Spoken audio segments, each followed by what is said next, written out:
வணக்கம். கன்னியாகுமரி பண்டம், முந்திரி கொத்து, பாசி பருப்பு இருக்கீங்க. ரொம்ப நன்றி. தேங்காய், கருப்பட்டி எல்லாரும் ஆர்டராக போட்டு தள்ளுறீங்க.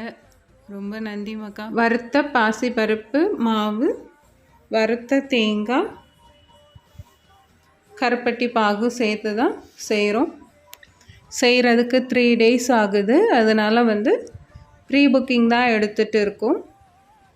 மக்கா, உங்களுக்கு யாருக்கெல்லாம் வேணுமோ ஸ்க்ரீனில் தெரிகிற நம்பருக்கு வாட்ஸ்அப் பண்ணியோ இல்லை கால் பண்ணியோ நீங்கள் புக் பண்ணிக்கலாம். நிறைய ஆர்டர்ஸ் தரீங்க, ரொம்ப நன்றி. வந்திருக்க ஆர்டர்ஸ்க்கும் இருக்கிற ஃபாலோவர்ஸ்க்கும் சப்ஸ்கிரைபர்ஸ்க்கும் சம்மந்தமே இல்லை. எல்லோரும் காண்டாக்ட் நம்பர் எடுத்துகிட்டு டைரெக்டாக கால் பண்ணி வாட்ஸ்அப் பண்ணி ஆர்டர் ப்ளேஸ் பண்ணுறீங்க. பட் யாருமே சப்ஸ்கிரைப் பண்ணலை. சப்ஸ்கிரைப் பண்ணுங்கள். உங்களுக்கு தெரிந்தவங்களுக்கும் சொல்லுங்கள், ரெஃபர் பண்ணுங்கள், லைக் பண்ணுங்கள், ஷேர் பண்ணுங்கள். தேங்க்யூ.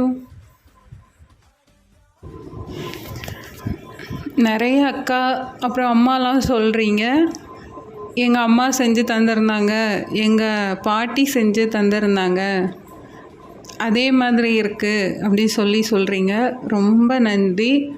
அவங்க அம்மா பாட்டிலாம் என்ன மெத்தடில் செஞ்சாங்களோ அதே ப்ராசஸில் தான் நானும் செய்கிறேன்.